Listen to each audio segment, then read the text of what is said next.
No way, Jose.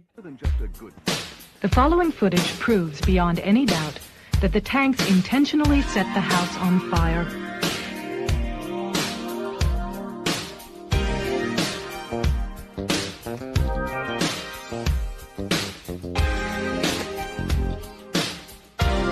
It proves that the Branch Davidians were murdered.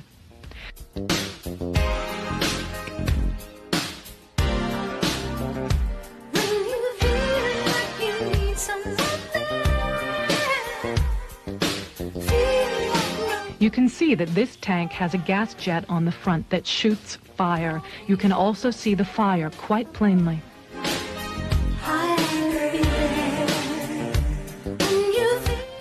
The tank goes into the house twice, and each time as it backs out, the fire at the gas jet is plainly visible.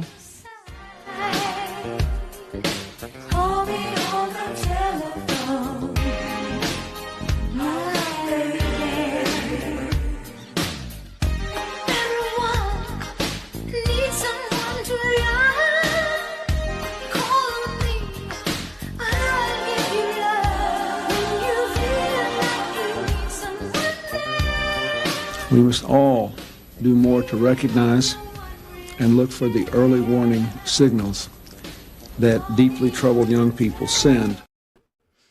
Good morning, good morning. How am I sounding? How am I looking? Let me know, chat. Today we have a guest. We have Austin Picard. We had him earlier this week too, but I have a feeling he'll probably be coming in for a lot of these morning dumps. Considering as we have another show together anyways, it works for us to kind of bump research against each other. So this will be a fun spot for us to have a little bit more of a chill research, comparing notes type of vibe. Jose doesn't like N-word in his chat, says Joey Poopbag. I think it's because he says Eddie says N. No, I don't mind if you say the N-word. I couldn't care less. Good morning from Tyler as well. But yeah, I just see I see use in having a fairly regular, whether it's once a week or however often it is with me and Austin, kind of bumping notes of whatever things we're looking at in a more relaxed type environment, as opposed to like already dead. It's like game time. It's like, hey, we got to have stuff to shoot the shit about. Whereas this, it's like, let's look at articles, let's look at threads, let's compare, what research are you looking at? Oh, here's the research I'm looking at. So this is kind of what we're going for with this show. The morning dump. This is when you're sitting on the toilet reading your paper. That's what we're going for here. And it's also an opportunity for me to shoot the shit with you guys. I got Eddie here saying, good morning, boys. By the way, that's one of my favorite reaction memes that he has right there. That's the Berserk Guts one. Yes, it really evokes emotion, and I dig it. All right, while we wait for more people to roll in, and before I bring Austin onto the screen, I do want to remind you guys that today's episode is brought to you by Nado Shave Co. If you're tired of that razor burn, the irritation, the ingrown hairs that you get from those multi-blade cartridges, and this is the way to go. Go back traditional shave. You don't need to shave. You can shave just like your grandpa used to. Whether you're shaving your whole face or edging up the beard, the single blades give you a barber grade shave for a fraction of the price. The standard issue gives you the one traditional safety razor, as seen here, and a box of 100 stainless steel razor blades. That puts you out at about $75. That's supposed to last you the whole year. But let's be real. Unless you're shaving on the rag like almost every day, that's probably going to last you well longer than a year. I've barely made a dent, and I've probably had mine for about a year or so. But if you are someone who shaves on the regular, you may want to consider the Quarter Shave Club. That puts you at about 25 cents per replacement blade. He's also got shave lathers, 3-in-1 body, hair, and face soap. I really dig that. It smells good. Works great for shaving. It's a COVID mandate refusing company as well. This company was literally born at refusing the mandate. So they support liberty in act and also, in act in supporting people like me. So if you want to get something for supporting me in a roundabout way, you want an actual product, go support Nado.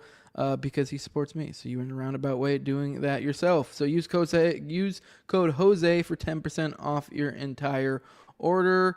All right, guys, let's get back into it. Let's get Austin in here and let's do it. What's up, my friend? What's up, brother? What it do? Yeah, I was wanting to. We talked about in the last Morning Dead. Not Morning Dead. I'm mixing up titles. The Morning Dump. About the reason why I wanted to have you back on is because And maybe I probably should have had you on like the day after we had Sam on. Actually, let me see. We had him on Monday. Yeah, I think I did something on Tuesday. But either way, point being is after the show, and I let the audience know this isn't like some secret. I don't think we're betraying any confidence.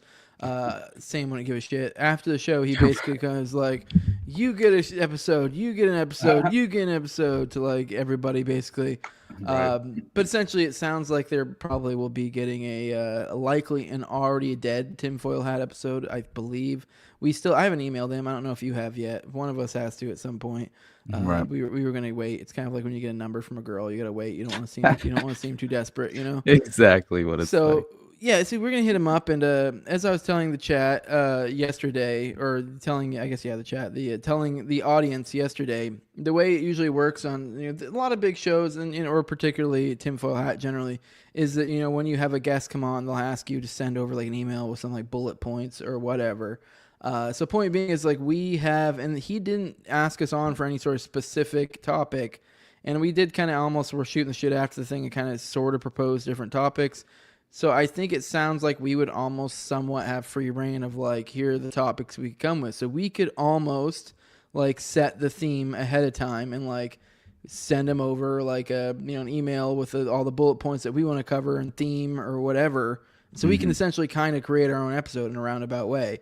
Not even really that roundabout. Like if we sent him an email that had all the bullet points for like, let's say I had 2 ideas yesterday.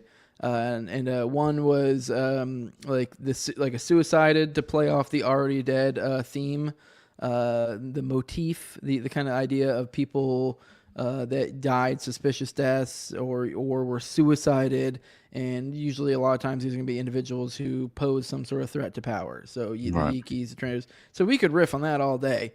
Or the other option I thought about was like kind of like our Gladio thesis of like kind of it's almost like an everything conspiracy sort of. I mean, within limits. I mean, obviously it's not like we're throwing aliens or anything, but we got like if you followed our show long enough or our shows long enough, we're kind of like on that like we think Gladio is some sort of like trafficking operation, SRA, cults, fucking drug trafficking, gun trafficking, like all the things, Nazis, like.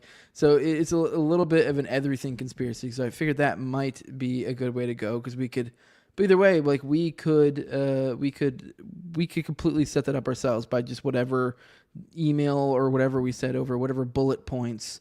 And so I figured this would be a good spot for me and you to kind of kick those ideas around. The chat was pretty torn on it. There were some people who thought that the suicided one would be too scattershot.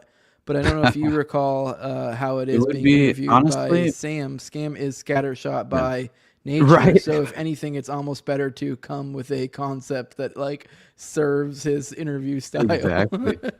I almost feel like we could mold the 2 ideas together in some sort of way because of how much overlap there is between various cases that fall under the Gladio umbrella and the martyred individuals who, inevitably are part of those cases, like, let's say, Danny Casolaro and the Octopus is a prominent example, but there are so many more examples than just that, because even the OTS, I believe, it has a Gladio connection. I believe Mark Dutroux has a Gladio connection. And so all the bodies that have fallen around, those tragic cases, I mean, serve as perfect, examples that we could use in that fashion if we wanted to take it that way or that direction, because it would be very simple, I think, mainly because we have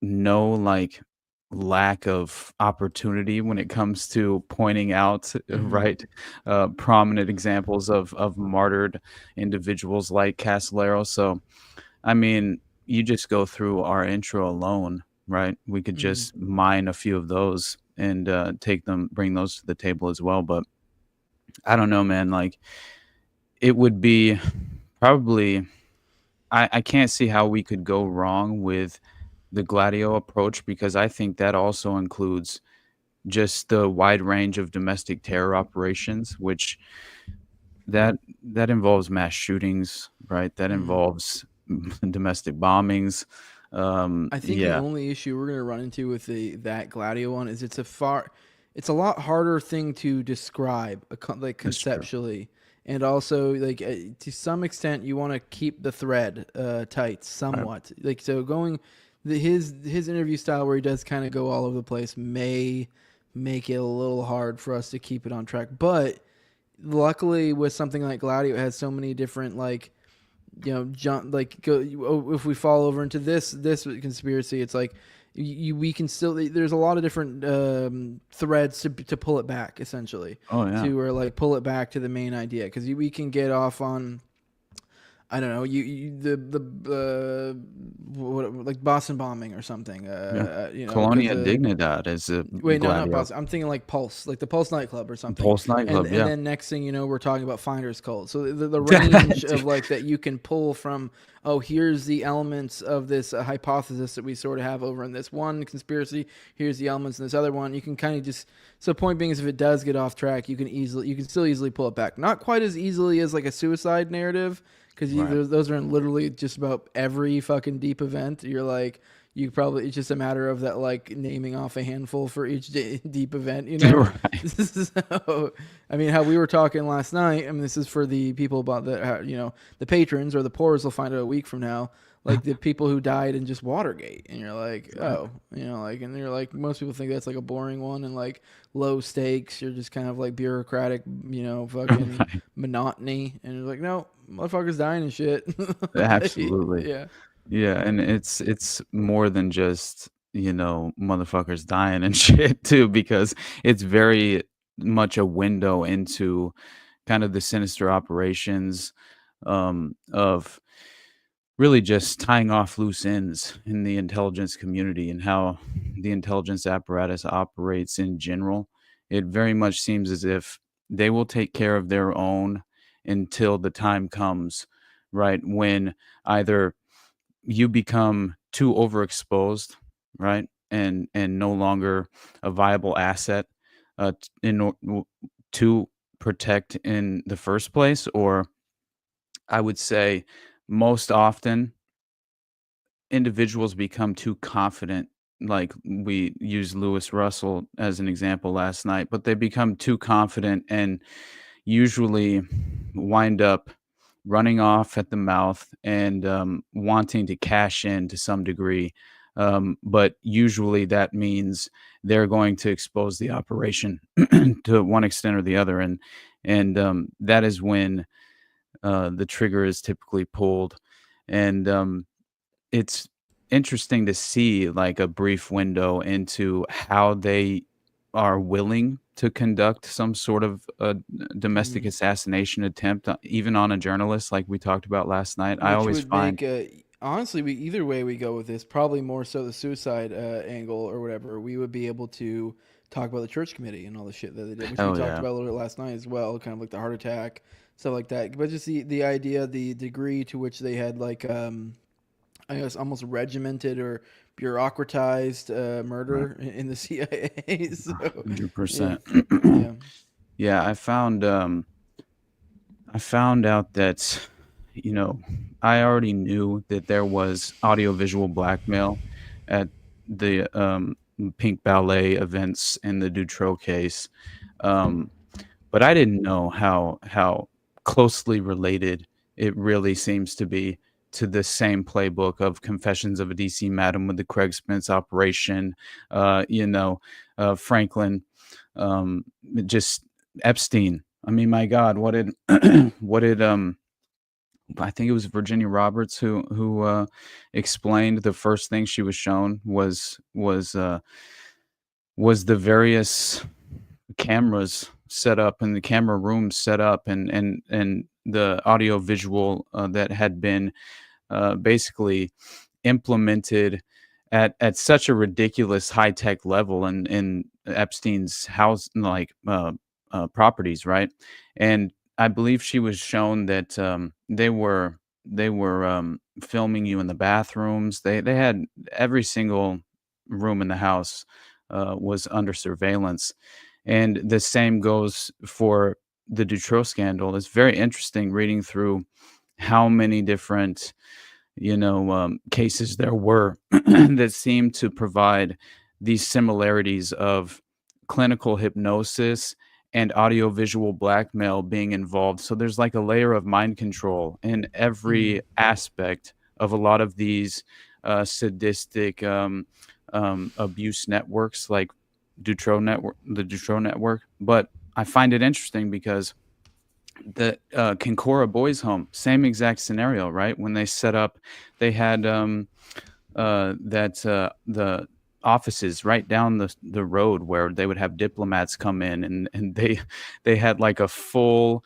hotel floor where they had rigged with audiovisual blackmail, and they were bringing up young child prostitutes and having them wait for prominent individuals, right? Remember, the elevator trick was one of their techniques. Just is as if they couldn't, if you weren't willing to, let's say, be this pedophilic,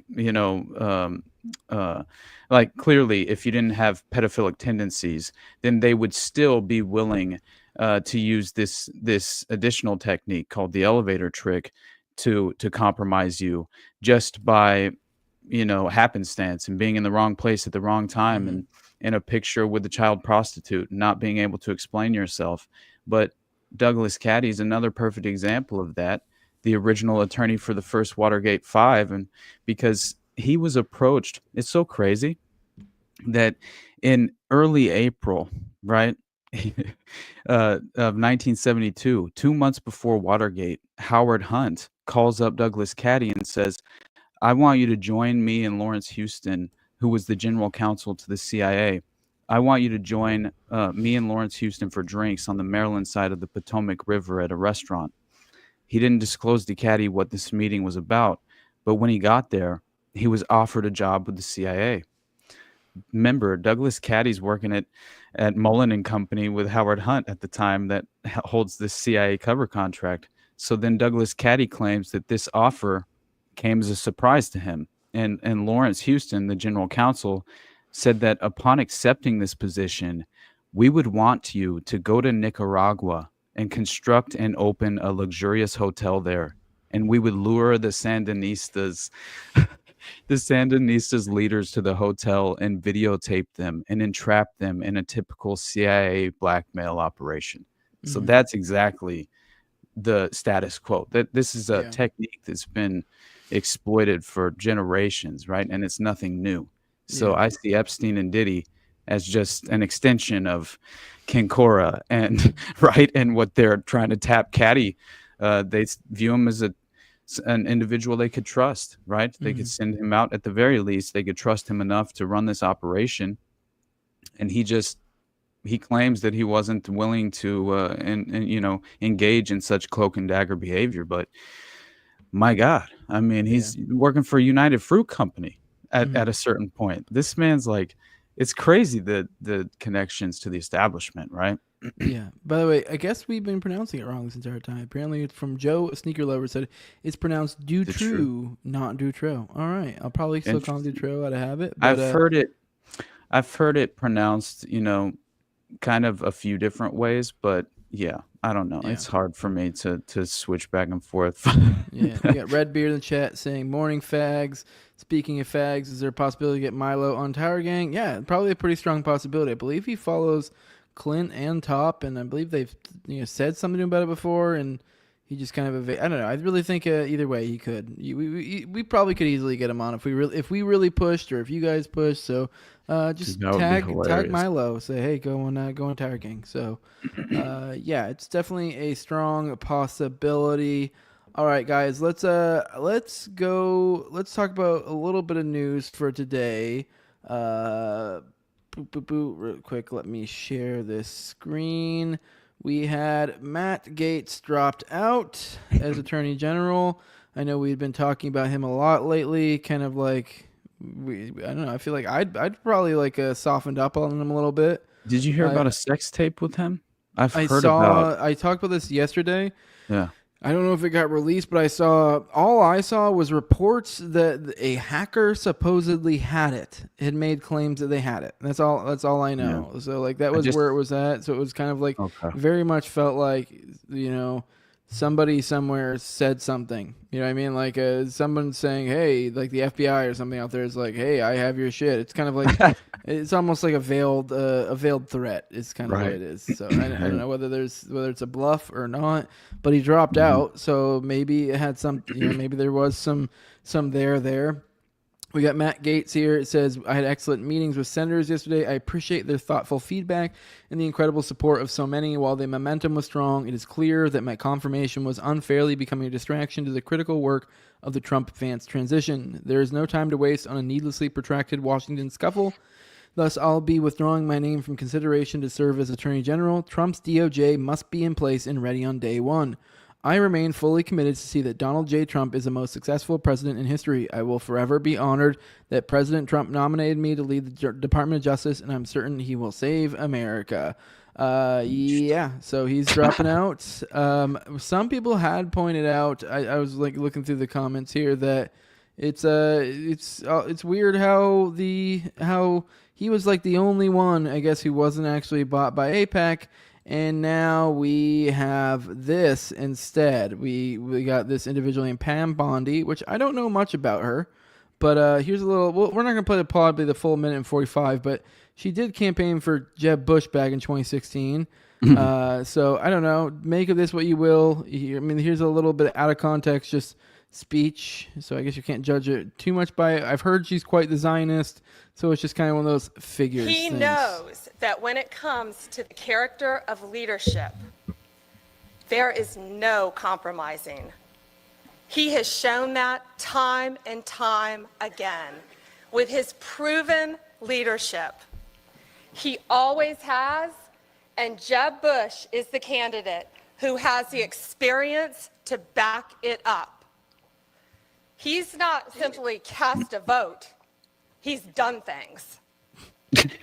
And he's done things for our state, and he will continue to do them for our entire country and the world. This is the most important election of our lifetime. Yeah, it doesn't particularly make me important. It doesn't particularly make me excited. Hell no. Oh, that's hilarious. Which, by the way, do you guys want to see me on Luke Rukowski's show? I need to message him back. Absolutely, brother. Yeah. He go on, man. me. Luke's my favorite out of that Tim Pool group. Yeah, he messaged me the other day. He's in Miami, and he messaged me the other day to come on. I just hadn't got around to messaging him back because that would be awesome. It's a little behind the scenes, like something like a Timcast pays for you, gives you a flight, everything. Whereas this would be more like I'd have to pay my own way. So, but I mean, it's a 5-hour drive to Miami. So, but I mean, essentially, I don't know. I probably could go on. I think it'd be worth it, man. Yeah, I think it'd be worth it. It'd be fun. Mm-hmm. I also think I might be able to like land on some other shows because in Miami there's a few like in real life people that I have connections to that I think I could probably set it up to make it more worth my time. Because it'd be a whole to do. I'd probably have to wait to during like a school, like to where the kids are on break or something. By the way, I see people. I see you, GG Goose. How am I the only one chatting on X? Because no one really uses X for video. Like if I look at the thing on the top, it shows I have a shitload of people watching on X, but they're not really. That's all made up numbers. But I guess you're the one actual legitimate Twitter watcher. That's cool. I didn't know you existed. So interesting. Yeah. So, all right. Yeah. 100%. Yeah. All right. I did want to mention before I forgot. I lost the plot because we were talking about the idea of like picking one theme or the other for like Sam's show. I think it'd also be fun due to the format of this show that we have here.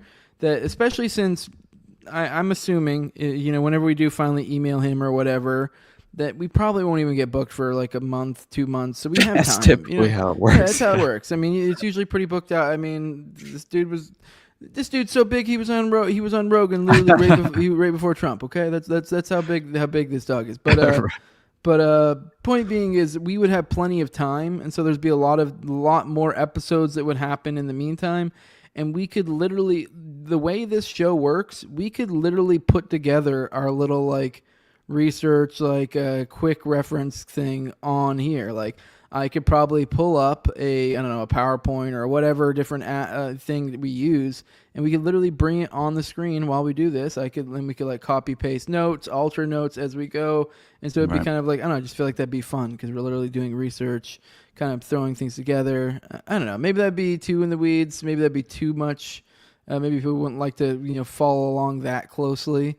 But I thought that might be fun way to go. So, I think so. I mean, it's really the best way that I approach doing my research is just essentially as I find things that completely blow me away and shock me, I really just kind of isolate them and try and bring those to the table. So it's kind of, I think, valuable to get the instant reaction to it because it's, honestly, even if we just had an episode where we just sat down and then one of us just go, okay, so what's one of the ones? What the Finder's Cult? And then then we could even go to Grok or whatever and then type in Finder's Cult. It gives us the bullet points, copy paste. Then from there, make our alterations, and then from there go, okay, well, what elements of this Gladio hypothesis are available here? And so we're literally doing this with the audience as we're going, and so they're also learning like, oh yeah, here's this, here's that, and then we're also able to refer to like, oh well, where's the source for this, and we can do that in real time. I think people would like that. So Tanya says, I for one would like to follow along. Tanya here. Morning guys, first snow of the year here. Oh, cold. So the Tower Gang YouTube is playing with fire. The episode's still listed. God damn it, Toad. You both look like you need a coffee. I'm drinking coffee right now. GGG Goose or Goose. Yeah. Y'all look so cozy. All right. Well, I have one big thread I wanted to get through because we've kind of been flirting around with the Matt Gaetz, and I guess this is kind of the final note on Gaetz right now. So I guess like if we don't do it now, we're never going to do it. But I wanted to go over I wanted to cover kind of the whole, debacle that's going with him. We kind of covered it like around it, but we never directly covered it. And I kind of like slightly would reference it, like I think this is what happened, but I wasn't able to find a thing until now that was like basically it. Now it's pretty big. We have Mel here who says village crazy ladies are at Southern women love my family and my country. It says Matt Gaetz thread what actually happened. All right, friends, now that Matt Gaetz is out of the running, you're going to hear a lot of takes on what happened and plenty of keep your dick in your pants lines too.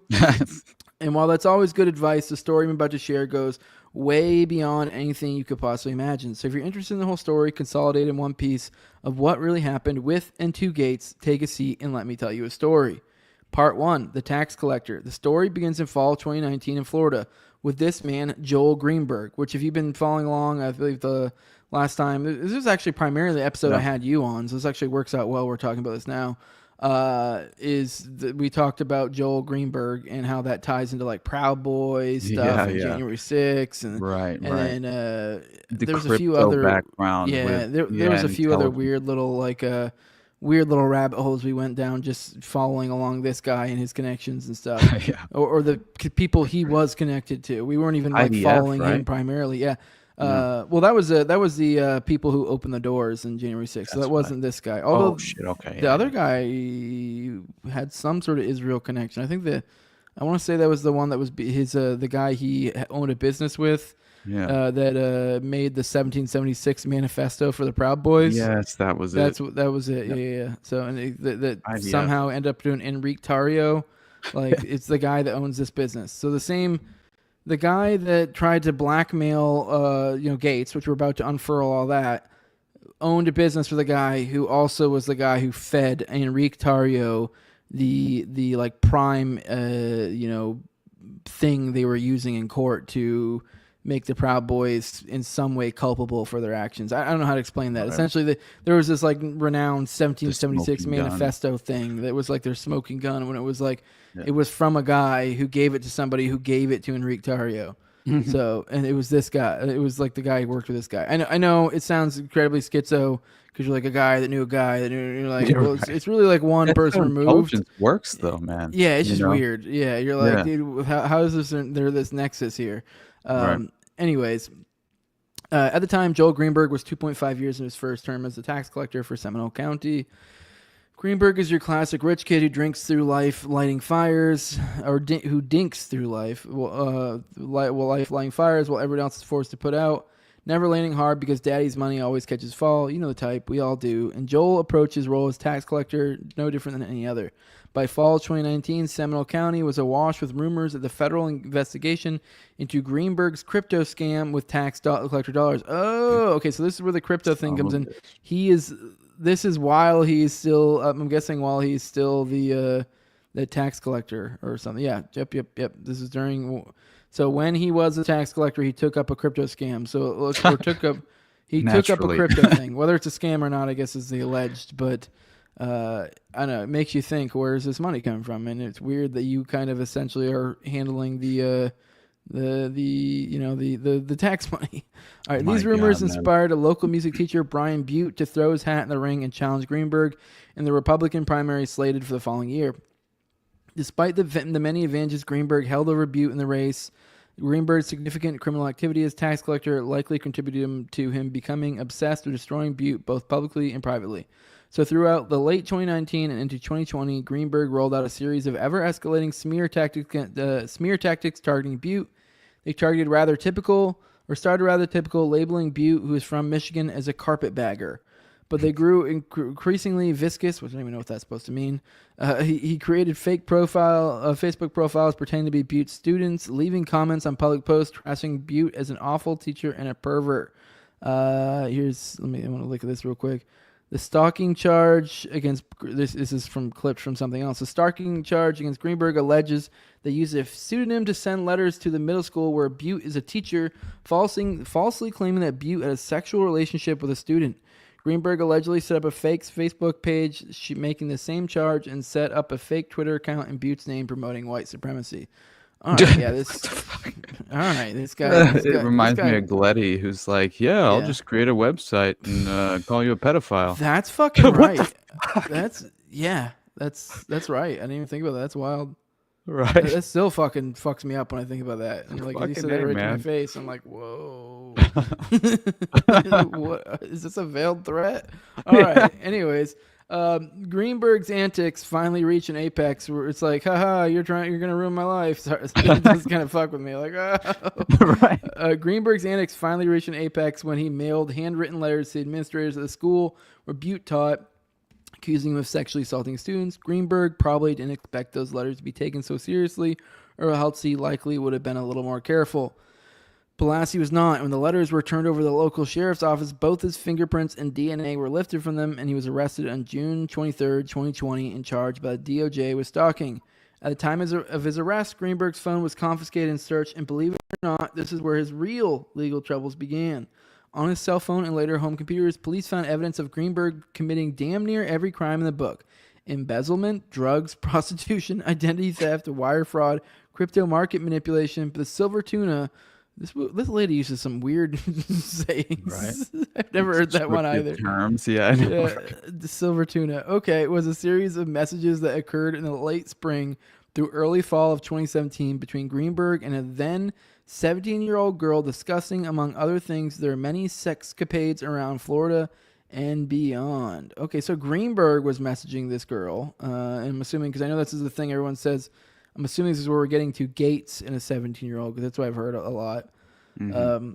Further investigation revealed that from a December 2016 and through 2018, Joel Greenberg was a customer on a sugar daddy website where he solicited various women for sex and escort services. This is where he met the aforementioned 17-year-old. Mm-hmm. All told, Mr. Greenberg spent over $70,000 on hookers he met on the sugar daddy website, much of which he paid for with his government-issued Amex card. Jesus Christ. Come on, man. $70K and boom. That's wild. In August 2020, the DOJ charged Joel Greenberg with sex trafficking of a minor, identity theft, and production of false identification documents, among other things. Turns out, in Florida, the Office of County Tax Collector doesn't just collect taxes, they also issue driver's license and state IDs. And Mr. Greenberg had taken full advantage of his privilege during his time in office. Greenberg had not only created multiple false Florida ID cards for himself, he also created a fake ID for his underage lover after finding out that she'd been lying to him about her age. Oh That's my wild. God. And you know what? That makes me think that a county to let tax collector is like the perfect place to chill as a Fed. Like, Do you know who was creating false identifications Jim as Jones? well? Brother? Yeah, but Yeah. also, which is hilarious, but Yeah. Michel Nihoul and the Dutroux network. Oh shit. Okay. Yeah. But I'm Yeah, right. Jones was doing it as well, right? Didn't he somehow? yeah. He also somehow. But I actually want to say it was a tax collector's office or Oh, something they like were- that. He somehow, which for those who aren't aware, in Florida, the way it works, a tax collector also does, as I said here, issue driver's license, state IDs. It's basically the DMV. So the county tax collector is tax / like DMV basically. Yeah, think I'm it pretty was sure Mariposa Jones County. did something similar to that, where it was like a tax collector or DMV or something that somehow he's running. Maybe he was the county one. Maybe he got elected to that position. I don't recall. He had members of the People's Temple had infiltrated the federal, basically the federal. I forget the actual organization, but it was it was a fiscal organization in Mariposa County that was controlling the tax revenue, but also controlling all the benefits for like elder citizens, retired citizens, things of that nature. So he was getting, if you remember, he essentially was just had this loophole within the system in Mariposa County where they were just taking full advantage of controlling really the federal government in this area, which is amazing because it falls perfectly in place with the Cabazon Indian Reservation and Danny Castellero's Octopus and Iran-Contra and everything that was happening. It all was conducted in the same exact area where all the drugs, drug mules were flying in these small planes. Flying in illegal immigrants to cook meth on the Indian reservation. Like it blow you away, but that was what Jim Jones was a part of as well. Mm-hmm. So I'm not at all surprised. I think it's a CIA connection. Clearly, Makes they're sense. just exploiting that area.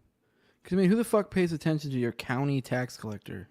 Exactly, man. But at the same time, they have access to this, I don't know, shit that helps them out a lot for what they're trying to do. And this is where Matt Gaetz come into the story. From what I can gather, Gaetz and Greenberg became acquainted at some point in the first half of 2017. So this is clear. So because the thing is, obviously now, how does Gaetz get involved in this? This is what we're getting into. It sounds like he knew this guy from 2017. The issues were in 2019. So it wasn't even like all right. Anyways, the first public record of them associating on a private level comes from a picture posted to X, then Twitter, on July 8, 2017, with none other than Roger Stone. Which that motherfucker, wasn't it me and you that have talked before? There's all sorts of rumors that abound about his interaction in these sorts of precarious circles.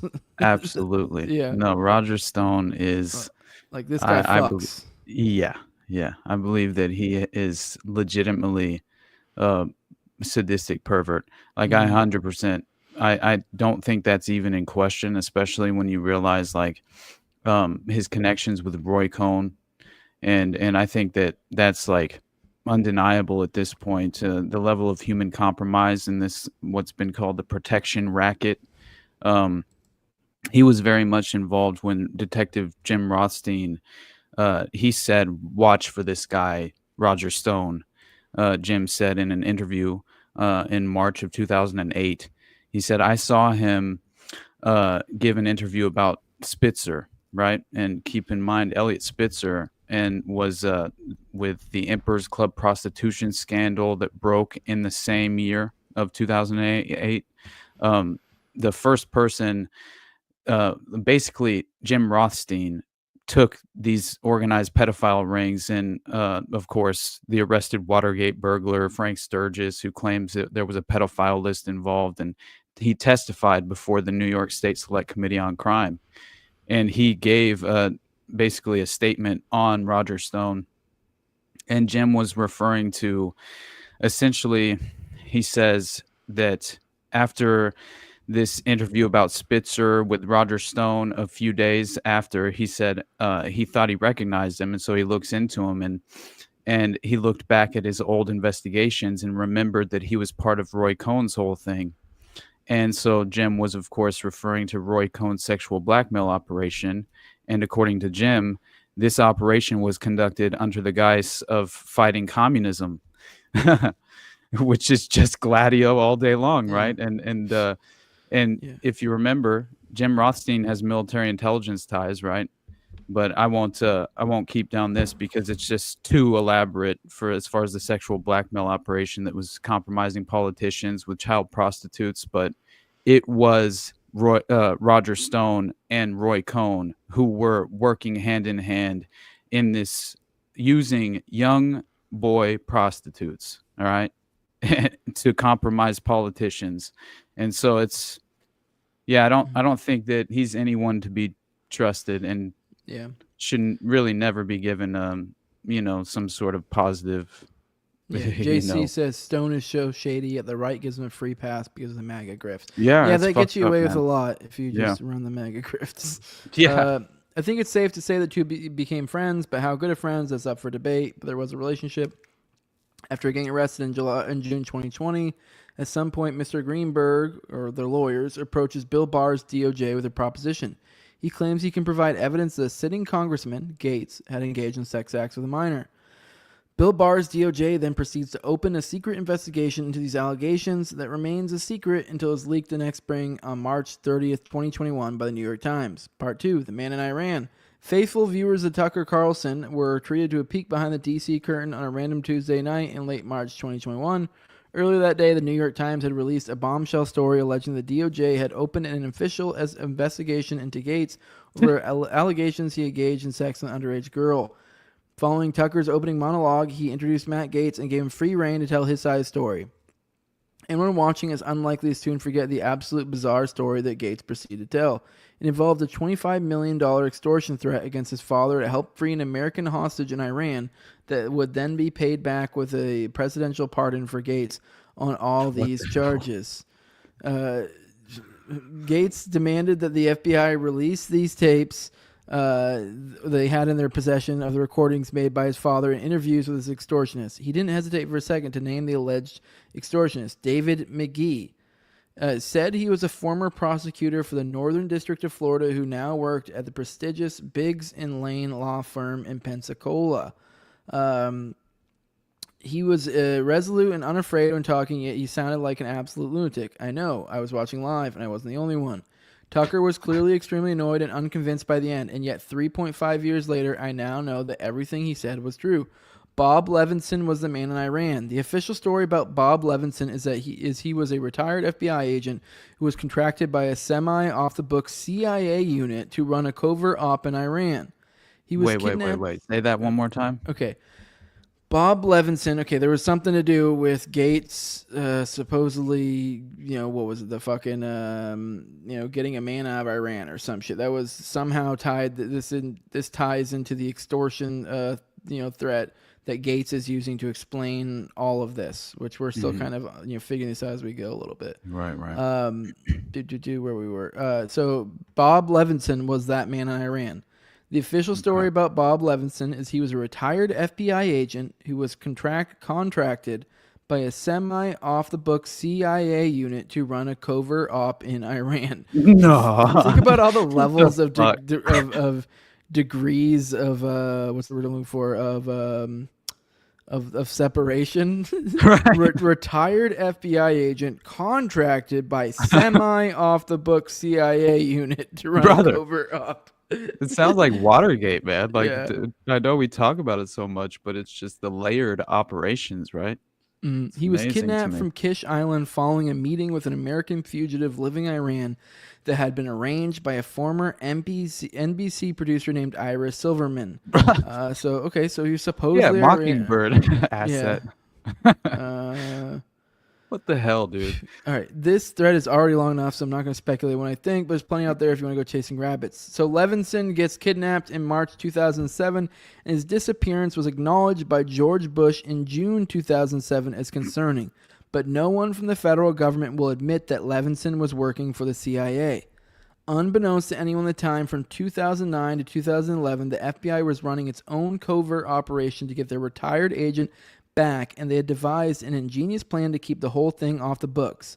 They contracted with a Russian billionaire, Oleg Deripaska, to pay for the rescue mission, $20 million in total, in exchange for a fast-tracked green cards for Deripaska and his family. Enter David McGee.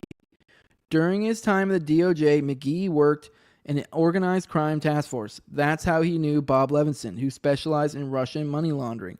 McGee became a liaison between the Levinson family and Deripaska. Now, let me just stop right here and say this whole thing is nuts and stinks to high heavens. To make things worse, who was the FBI point man on the Deripaska deal? Andrew McCabe? Yup, that Andrew McCabe. So, anywho, the FBI team gets a couple proof of life videos, and they have a soft arrangement in place when the Clinton State Department steps in and shuts the whole thing down. Something got them spooked. What that was has never been disclosed. After 2011, Levinson is never heard from again. All along, the Iranians deny any involvement in his disappearance, so eventually the CIA gets desperate, and a handful of classified documents confirming Levinson's contract with the CIA are leaked to the AP in December 2013. Still, the Iranians don't budge. This was surprising because at this point they no longer have any reason to lie. The Americans weren't lying anymore. Time to start negotiations, but nope. The news was greeted with radio silence. Years go by and no more pictures or videos ever arrive. And then comes the Iran nuclear deal of 2016. Unbeknownst to most, the Obama team had negotiated the release of 4 Americans being held in Iran in exchange for the U.S. dropping charges against 7 Iranian nationals for sanctions violations. Bob Levinson was not one of those Americans. The American Jewish community was furious. They already saw the Iranian deal as a stab in the back to Israel, but when word broke about the prisoner exchange and Bob Levinson was on the list, many took it as a deliberate betrayal of American Jews too. Flash forward some time, Trump takes office, cancels the nuclear deal. Christine Levinson sues Iran in U.S. courts and is awarded a $1.2 billion judgment in January 2020. And in March 2020, the U.S. government declares Bob Levinson legally dead. Case closed, right? Wrong. At some point in summer 2020, a former Air Force intelligence officer named Bob Kent claims to have received news from his network in Iraq alleging that Bob Levinson was still alive. Kent even claims he received pictures to prove it. So Kent contacts David McGee, who then tells Kent about the last privately funded search and rescue for Levinson, and that's when Kent hatches a plan to rope Don Gaetz into playing for this one. Now I know what you're all wondering. How did these men know about the Matt Gaetz investigation?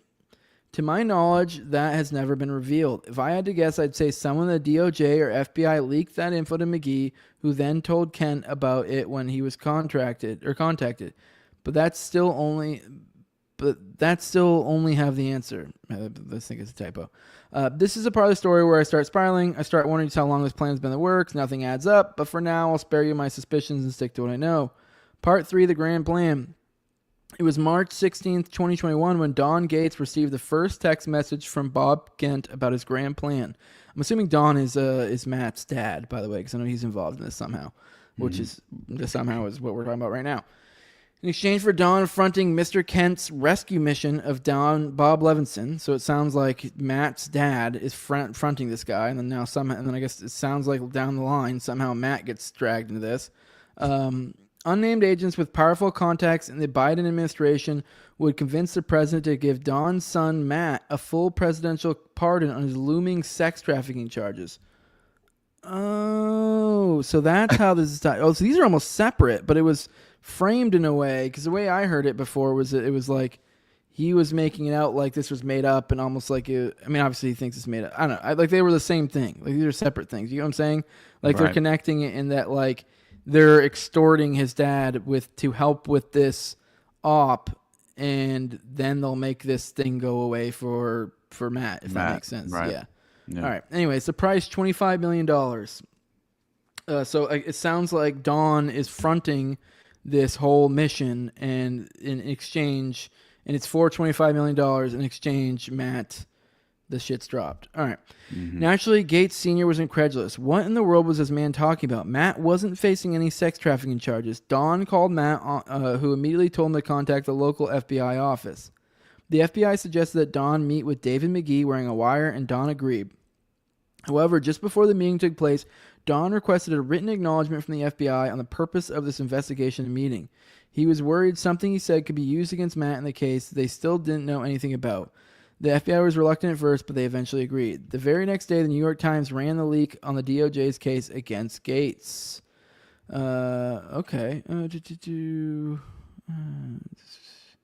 So the next day, so that's weird that the media dropped it when as soon as Gaetz was like, it seemed like being proactive. That's what it sounds like to me, right? Mm-hmm. Okay. All right. Going back and watching the Tucker Gaetz interview again this week, everything he said finally made sense. The FBI had planned to use Don's meeting with McGee against Matt. The quasi-immunity demand from Don quashed that, so they leaked the story to the New York Times and buried the wiretapes. McGee and Kent denied everything. They said there was no extortion. It was a simple proposition. They accused Matt of using this to distract from his charges.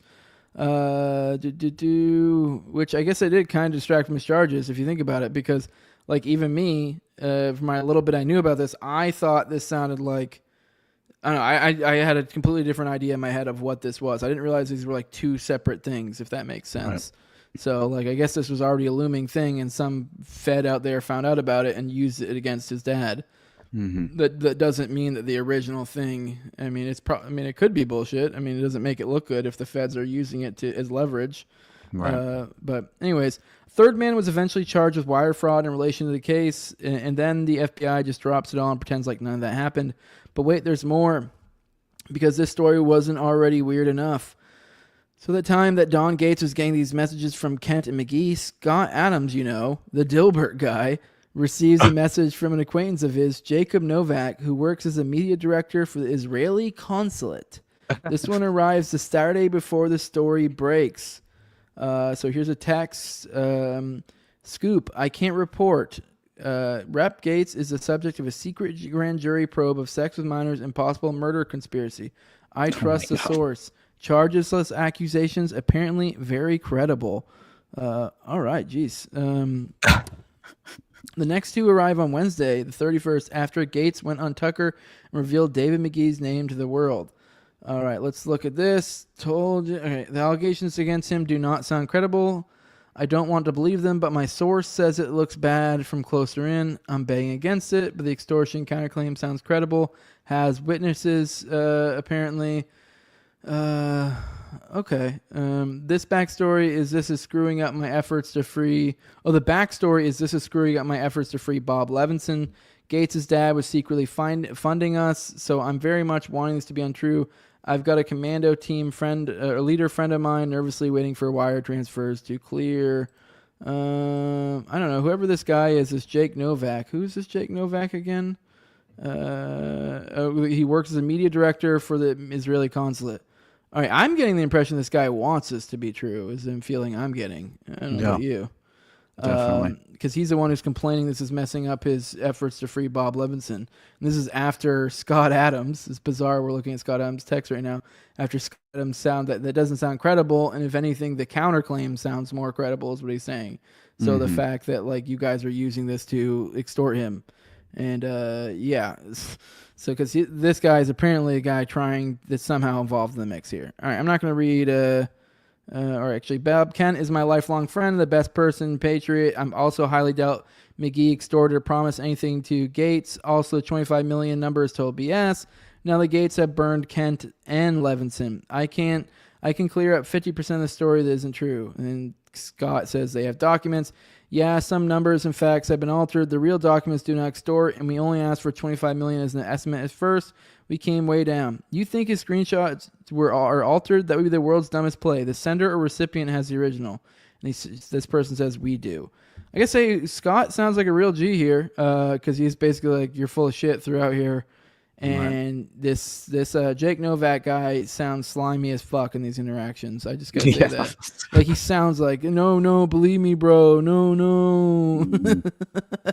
To his credit, the whole thing was sketchy as hell with Scott Adams, so he took it upon himself to release Novak's messages. The Israeli consulate immediately distanced themselves from Novak's messages, but he was not fired or disciplined. So, Part 4, wrap up. Joel Greenberg pleads guilty to sex trafficking, identity fraud, wire fraud, and a host of other charges in May 2021. He was sentenced to 11 years in prison, with 10 of those coming from the mandatory minimum imposed by the sex trafficking charge. The DOJ did not close its case against Matt Gaetz until October 2022. They never publicly acknowledged why he was not charged, although it becomes fairly obvious once you learn that Joel Greenberg had produced fake IDs for the underage girl in question. Okay, well, it sounds like to me, if I had to guess, that he may have actually slept with this woman, but Joel Greenberg probably set him up, essentially. Which, I mean, how mad can you really be at a guy for, probably, who's in his early, assuming, I don't know how old Gaetz is, but I assume he was probably like late 20s at this time, maybe early 30s. Right. And he banged someone he probably thought was 19, 20, which it was a little bit gross for someone in their early 30s. She was 17. Yeah, is what it looks like to me. That's what would be my guess. How can you convict someone of statutory rape when this person was using a real state of Florida driver's license to present as being of age? But of course, because of the swamp, that's not where Matt's troubles ended. The snakes in D.C. were going to milk that investigation for all it's worth, and when Gaetz went for McCarthy during the speaker fight, McCarthy and his allies plotted carefully to get their revenge. We saw the culmination of that plotting on full display today. There are still lots of unanswered questions. Who is the we that Jacob Novak referenced in his text to Scott Adams? Who leaked the info about the Gaetz case to Bob Kent? Was Joel Greenberg running a honeypot scheme? If so, for who? Sure, we'd be nice to get an attorney general in office who would actually give a damn about answering these questions. And then it's just a thing at the end. It's like, hey, thanks for taking the time to read it. Good thread, Mel. It was a little long, but hey, you got all the information in there. And hey, it's not my fault that I picked a thread that was probably inappropriately long for this format of a show. No, it was good though. It really just reminds me of what we were just talking about with the human compromise aspect of, right, this protection racket is what they like to say, which is really just kind of insulating themselves from, any accountability whatsoever, but also being able to leverage, whether it's legitimate, intelligence gathering or manufacturing a false, narrative around some sort of created intelligence, which I think happens often. This is just like a strategy often utilized, I think, and it's usually just in an effort to further compromise the individual seeking political power, or the timing of it, I think, always matters more than anything and is paramount, of course, and especially in context with Matt Gaetz. So that's by design. I don't think that it's coincidental that these things sort of surface around, a moment in time when it could affect your... And it compounds. Like we literally just went through that and we saw how it compounds. We started from this original trafficking charge and it builds up, snowballs into something else. It just keeps coming back. And it gets to this point to where now he doesn't run for attorney general because it's like, hey, not like he knows he's going to have to fight this PR fight, and you're like 10 moves back is where you to spin someone up on why they should not believe the Gaetz charges is like, for any sort of normie, they're like, what the fuck? Like, imagine that thread we just went through. There are a lot of hurdles for understanding for a lot of people. Even me, like a little like us, trying to like wrap our heads around it. It's still a little bit like, what the fuck is that? There were a lot of things in there that like she even said in that thread was like, we're not gonna speculate because we'll be here forever. Because there were so many different like, well, and this person did, and this person. You're like, we're at a point where we're taking so many things for granted as being truth. Because I feel like if we really, really decide to dedicate ourselves to just this one scandal, we could probably do fucking dozens and dozens of hours on it, just like breaking it down, the little intricacies of it. But at the end of the day, to anyone else, it's just sex trafficking charge. And if you're at a point to where you're like, let's say he did try to get confirmed for AG. If you're at a point to where you're arguing. Kind of like who was that? Was it Neil Gorsuch? I think so, yeah. Or no, Kavanaugh that had the real issues. Oh yeah, So it's like you're like that's very sketchy, like, are you really gonna go through the Kavanaugh route to like for like you're already like PR wise in a bad spot when you're arguing that you didn't do some crazy awful thing. You know what I mean? Like you're like no, I didn't fuck that child. You're like, whoa, You're in a bad place. how did you get here? Like it's already rough. Like you're on your back foot, and rhetorically, like the people accusing you are like they've essentially put you in a sense where it's like it may not really legally be on you, but rhetorically it's on you to prove it. Oh, yeah. That like now that you've accepted now that you're even arguing it, like Yeah. to The some court of extent public even opinion has already essentially been decided, right? Yeah, there's And something to just ignoring things sometimes. It really is. Oh, 100%, man. Yeah. Yeah. Yeah, and you know, I'm very much aware of the fact that like Mockingbird and MK Ultra and these operations were basically hand in hand, late 1940s, early 1950s. So this has been happening, you know, far longer than even the church committee hearings claim it was occurring, right? Like 1951, the CIA already effectively owned every single mainstream news publication you could point to. I mean, it's fascinating when you list. You can go through the list. It's Joel van der Rijgen put it together on the Institute for the Study of Covert Politics, Global Politics, something like that. I can't remember. It's a long website. But either way, it's fascinating. And to me, you know, the example that we were just using beforehand with Roger Stone in the Elliot Spitzer case is par for the course. It ties in perfectly because Roger Stone, he was working with Roy Cohn when he was the Northeast chairman of Reagan's 1980 campaign, right? So Cohn and Stone had begun building an alliance a year earlier when Roy Cohn introduced Stone to mobster Fat Tony Salerno at Cohn's Manhattan townhouse. So, of course, what do we have here? Another example of organized crime being entirely embedded and infiltrated within the power structure of the federal government itself.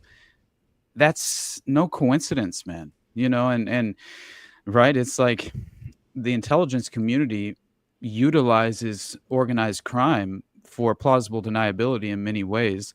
That's very obvious. But according to the Weekly Standard's Matt Labosh, Stone loved Cohn, and Stone said of Cohn, he didn't give a shit or fuck. I don't know. It says expletive. He didn't give a shit what people thought, as long as he was able to wield power. He worked the gossip columnists in New York like an organ, which reminds me of Frank Wisner's Mighty Wurlitzer, right? Playing the press like the Mighty Wurlitzer. He could force them to play any propaganda tune, is how the story goes. And he was the individual running Mockingbird for Dulles, and Dulles took over Mockingbird after Wisner. And so again, perfect example, right? And all of them, of course, have loyalties. Real quick, Soul Explorer says, I don't know. I feel a lack of response to the Podesta email drop made them seem guiltier for real. Oh, God. But you know what, though? To my point, you know what became an untouchable narrative that you couldn't talk about on YouTube, even to this day, and was only till recently, even in the public consciousness, has entered a spot to where you can be somewhat reputable while talking about. Like you can enter these ideas, if done carefully, into the realm of polite discussion. You've just now gotten there. That's Pizzagate. That's what Pizzagate what I just described. So like, I mean, I don't know. I think they actually maybe rhetorically made the best move, because how the fuck do you respond to that aside from saying, "Oh, it's ridiculous"? I mean, really, I think they may have been smart and just being like, ignore that. It's below us, and you're like, you know what? You know, it's 100% true, but it's beneath us. Yeah, right. So that's I don't know. Yeah, it seems smart to me. Did you hear me? We were talking about martyrs and you know, suicided individuals who were essentially, you know, tracing threads back to real examples and tangible evidence exposing this network of covert influence, right? And I had brought up this crazy Alex Constantine is one of my favorite researchers that I've found a lot of his work to be so valuable over the years. And by the way, there is an article that at some point I'll have to bring it to this show. I think it would be a lot Yeah. of fun to go through because it has to do with the CIA, Cass Elliot, drugs, and the reason Sharon Tate died. And it's fucking insane. Like, it talks about Spawn Ranch being basically owned by a Nazi who was paper clipped. It'll blow your mind. You said you have a Dutroux article for us today, right? Oh yeah, I definitely have that. I have two more things I really want to get through today, but they're both fairly quick, so we can get through. And I think right then we ahead, can my go to friend. the Dutroux article. I'll let you read it so my voice can take a rest. But let's do this one right here. I brought this up a second ago. Ken Silva. I'm not going to read the article. There's an attached article too, but I think we kind of get the gist here just from the tweet. It says breaking. This is from yesterday, by the way. The DHS told me today that no interview transcripts exist from its July 13th Trump shooting investigation. Instead, they only have memorandums summarizing the 58 interviews they conducted with Secret Service and other law enforcement. Outrageous. Imagine if the Warren Commission simply didn't save its work. By the way, the Senate Homeland Security Committee did release interview transcripts from its Trump shooting probe to its credit. Anyway, I asked the DHA to proceed with my FOIA request and to provide me with the memorandums, but I've also asked whether they have recordings and interviews, and will FOIA those if they exist. But if they don't exist, then the DHS's independent Trump shooting investigation is lost to history. Jesus. Which is wild. Because what? They so couldn't crazy. record things? Right. That's My God, that's man. nuts. Mm-hmm. Yeah. That's our government. The you can run for president and get shot at, and they won't even. They don't think there's any point in saving any of the interviews for posterity's purpose. Mm-hmm. Nope, no siree. I'm not shocked at all. Just Is the guest a Fed? Has he know his stuff? I don't know. I've always wondered. Austin could be Fed. I don't know. How dare you, man? The level of disdain that I have in my soul for the state. That's exactly what a Fed would say. Oh, you bastard. So what I was saying though is that and no, I'm not a Fed, you bastard. How dare you say that? But no, Alex Constantine, man. Like this I brought to the table with William just recently because it is a perfect example of Mockingbird never ending, the same as MK Ultra, right? And I mean, it's just it's very shocking, really, but it shouldn't be at this point. I mean, we've seen too much of this. The veil should be removed by now. That's how I feel, but it takes commitment. It takes a lot of time and effort, and that's what I think by design we aren't afforded that, right? So it takes a lot of extra effort to even attempt to kind of scale back the level of disinformation we've been exposed to. Yeah, so pay us money and we'll do it for you. Absolutely. Absolutely. But from day one, I mean, it's like we start out at a disadvantage, and that's by design, right? And the goal is to make it almost impossible for you to bridge that gap, right? And I think that's become so very clear and obvious at this point. The level of that's why my pinned tweet is the CIA director saying we will know when our disinformation campaign is complete, when everything the American public believes is false. Mission accomplished, my friend. We are so far from the truth in more ways than one. Not us here, I would hope, but the vast majority, it seems, are within that category. And so the point being is that according to researchers such as Steve Kangas, I think it's Kangas, Angus McKenzie, and Alex Constantine, Operation Mockingbird was not closed down by the CIA in 1976. For example, in 1998, Kangas argued that CIA asset Richard Mellon Scaife, who ran Forum World Features, a foreign news service used as a front to disseminate CIA propaganda around the world. On the 8th of February 1999, Kangas was found dead in the bathroom of the Pittsburgh offices of SCAFE, right, the CIA asset. He had been shot in the head. Officially, he had committed suicide, but some people believe he was murdered. In an article in Salon magazine in 1999, the question was raised, why did the police report say the gun wound was to the left of his head, while the autopsy reported a wound on the roof of his mouth? Why had the hard drive on his computer been erased shortly after his death? Why had SCAFE assigned his #1 private detective, Rex Armistead, to look into Kangas's past leading up to his death? So, again, another perfect example of how this really works. And if you're willing to expose this network of power in any sort of tangible way where there could be consequences, right? Your life is in danger. I mean, it's very clear to me. And so I'm just grateful that I am in no way in a position of power to where, I can't, I'm not saying that I don't want some sort of influence. I mean, who doesn't want to hopefully influence, but I would like to influence people just by offering, alternative narratives to these stories that are more plausible. I'm definitely not in this to risk the life of myself or my family or friends, right? But the case, I mean, the fact of the matter is, if you are someone like Danny Casolaro, right? Someone who maybe already dead. Yeah, who's maybe already dead when it comes to just the perspective and approach that they honestly, I think it's within your soul. It's almost this factor that you can't deny or reject, which is once you find that thread of truth, you have to follow it to its end, no matter the consequence, right? And it's like, God, I admire that.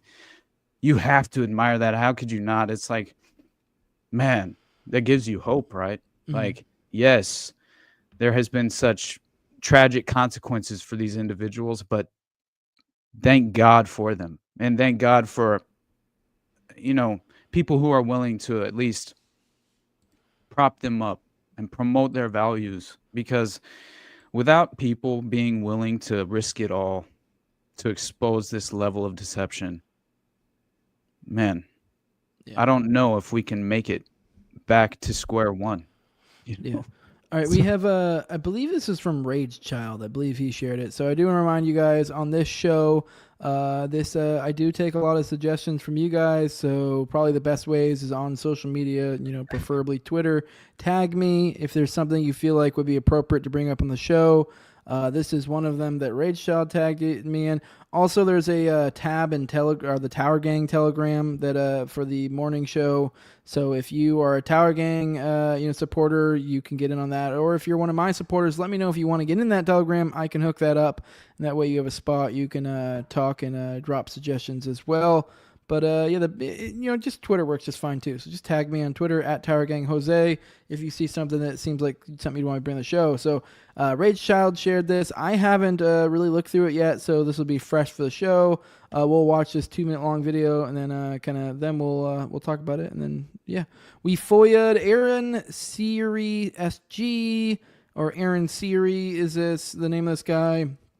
It's a quote from him. We FOIA'd the FDA with a simple request: provide all the clinical trials relied upon to license the flu shot for pregnant women. They finally admitted we don't have any clinical trials because it's never been licensed for pregnant women. All right, let's play it. Clinical trials are what we rely upon to find whether a product is safe and effective. And once there's a clinical trial, that's what the FDA would rely upon to then license it for that particular use.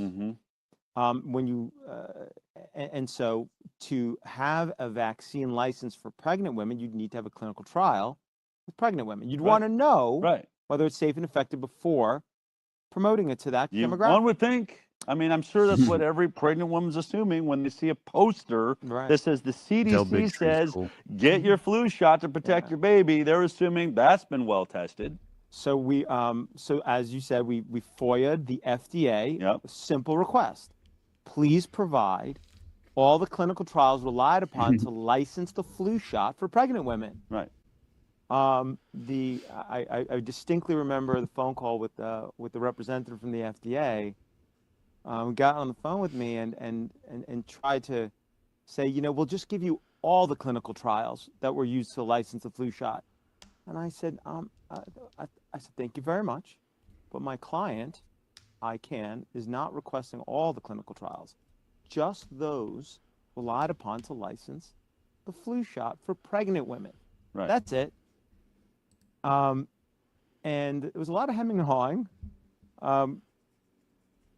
Weeks, months passed, never got anything. So we decided, okay, time to go to court. We went to federal court. We sued them, and they finally admitted, that's right, we don't have any clinical trials, because you know what?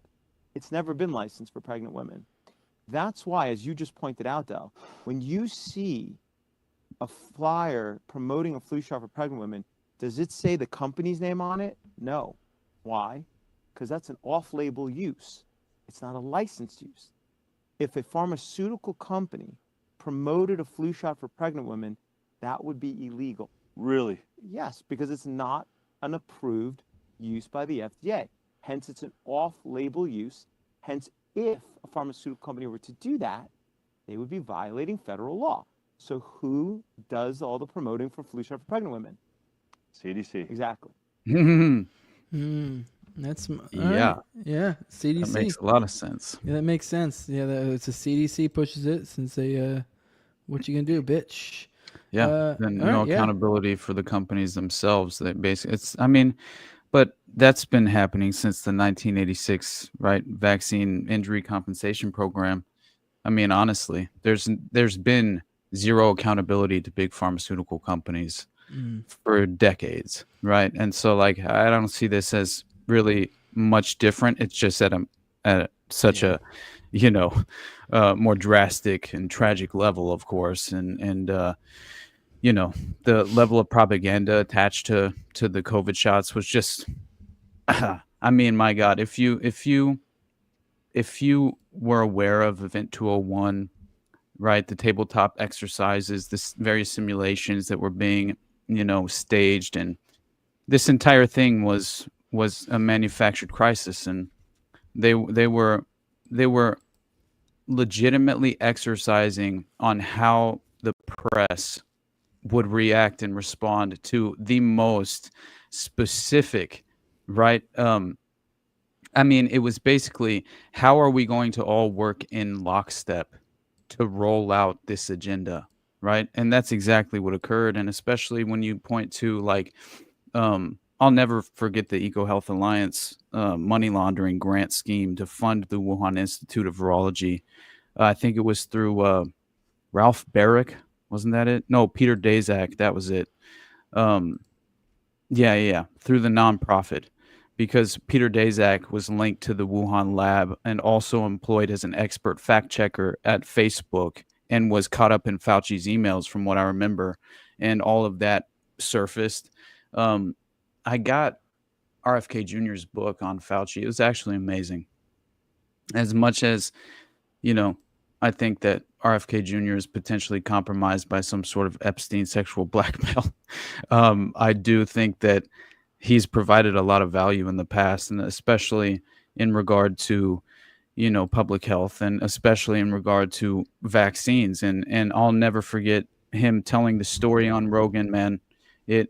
Honestly, I was brought to tears, because he explained how, which doesn't take a whole lot on it. I think I'm an emotional person, but to be honest, it was kind of just a surreal moment, because it was something I was so desperate for, right? When you're kind of just in this place where all you really want to hear is someone else in a prominent position, sort of, parroting the same ideas. So you feel some sort of representation. As much as I hate the structure of the system, it's still kind of hilarious that it's something that is just so satisfying. And so watching RFK Jr. explain to Rogan that he was approached by this mother who had, she had basically she had gone down this rabbit hole, done the deep dive because her child had been affected by the vaccines, right? By the childhood vaccination protocols. And essentially, she had collected all these countless examples of the exact same reaction, the exact same stages of when the child was given their first vaccines, and then the exact same reaction the child had physically, right? And it's one of the most tragic examples of what the state is willing to do, right, to compromise your physical well-being. And so just the ability to kind of bring that to the table and expose the fact that, there's clearly, I would say, a direct causation, not even a correlation at this point, between childhood vaccines being linked to autism. And right. And so it's like absolutely ridiculous to me that it's not considered to be a factor. Do what? It's a careful. We're on YouTube. Oh shit! I'm sorry, buddy. I'm sorry. You're good. But, hey, you want to bring up that I will. That SRA article? Oh, for sure. The last thing I will say is that was just a joke because the irony. I'm saying don't talk about this, but let's go talk about SRA. Right. Let's go talk about this other fucked up shit. But, seriously. But look up Dr. Brian Hooker. He's a CDC whistleblower. I very much agree with his perspective on it, and I feel like it's been covered up by the establishment, and I think there's much more proof and evidence out there to make that claim much more credible.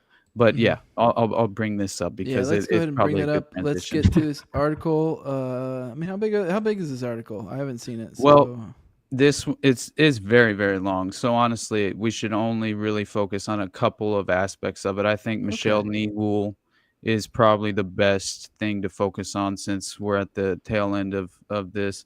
So, are you able to bring it up on screen? Yeah, I can bring it up. Yeah, let's do it. If you want to drop in the private chat too, I should for sure. That way I can look at it too. So, but present. Let's see. Here we go. This one is Beyond Dutroux. Yeah. About me saying it focuses a lot on Nihoul, which for those who aren't aware, Nihoul was essentially the Epstein figure who got nothing. Right. Essentially. Okay. So there. First, I want to focus on this highlighted portion because it's not specifically about Dutroux, but it's very much in the vein, and it's what I had mentioned. I don't know. I think I talked to you privately about it, but Senator John DeCamp, and I haven't read the Franklin cover-up. I've only read Nick Bryant's work, and then just a lot of other things. I've read portions of the Franklin cover-up, but I've never had the book in my hands and gotten to go through it, which I'm kind of desperate to do at some point. But this is interesting though, because he explains, and keep in mind this is the second edition, right, of the Franklin cover-up, which was in 2006, I think, when it was published. But at the time of his death, this is according to John DeCamp, July 1990, in a plane crash, Gary Caradori, right, chief investigator for the Nebraska legislature's Franklin Committee, was known to be pursuing two tracks: the Washington, D.C. connection, the Craig Spence ring, and Satanism. The Douglas County grand jury acknowledged that the allegations in the Franklin case necessitated our studying satanic and pedophile activity in eastern Nebraska, particularly in the Omaha metropolitan area. The testimony of two victim witnesses who did not know each other, Loretta Smith and Paul Bonassi, placed Larry King in the middle of such activity. Smith's testimony apparently was so sensitive that the Douglas County Attorney's Office made an unprecedented appeal to the presiding judge of the Douglas County Circuit Court, Judge James M. Murphy, to have it sealed in perpetuity. Murphy, granted the request to seal Smith's grand jury testimony. Its nature, however, was clear by references to it in the jury's final report. In 1988, an Omaha girl who was an inpatient at Richard Young Hospital described a number of gruesome cult activities which she claimed to have witnessed between the approximate ages of 9 and 12. According to the girl, she became involved in a cult where older male members sexually molested her and killed infants and children to establish their dominance over the other cult members. Smith named Larry King as present at ritual sacrifices, along with school superintendent Deward Finch and the person called King's Horse, identified by videotaped witnesses as King's henchman, the other Larry.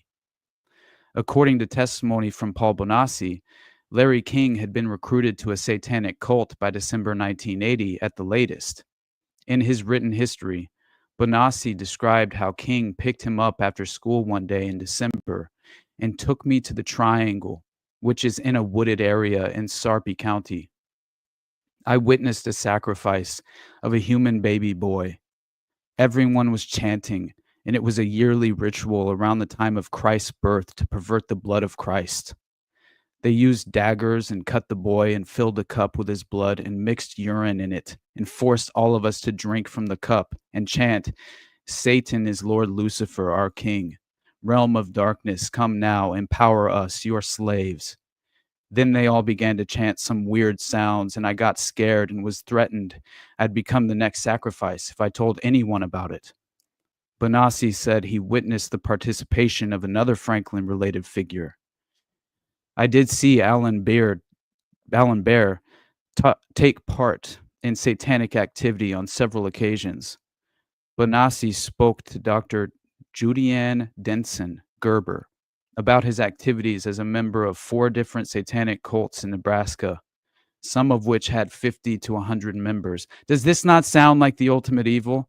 Like, dude, I mean, it sounds like exactly like the David Berkowitz cult and the 22 Disciples of Hell. I mean, it's just fascinating to me, man. It's completely just sadistic as hell, but also the hunt, right?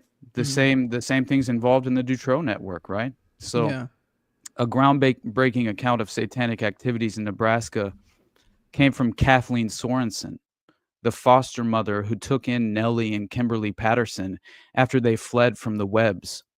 Mrs. Sorensen decided to speak out about what she had learned from children in her care over 30. Together with her eldest foster daughter, a survivor of ritualistic abuse, she spoke at public forums around the state, gave radio and television interviews, and appeared on Geraldo Rivera's nationally televised special on Satanism. Sorensen was aware that it was dangerous to tell the public what she did. She appealed to friends, "Pray for me." She died in a head-on car crash in October 1989. That's just crazy, right? Let me see. There's something I think that was at the top here that was a quote to, here it was. William Colby, of all people, CIA director. Yeah, this is to John DeCamp for the Franklin. Yep, this is brought up frequently. Yep. Exactly. What you have to understand, John, is that sometimes there are forces and events too big, too powerful, with so much at stake for other people or institutions that you cannot do anything about them, no matter how evil or wrong they are, and no matter how dedicated or sincere you are, or how much evidence you have. This is simply one of the hard facts of life you have to face.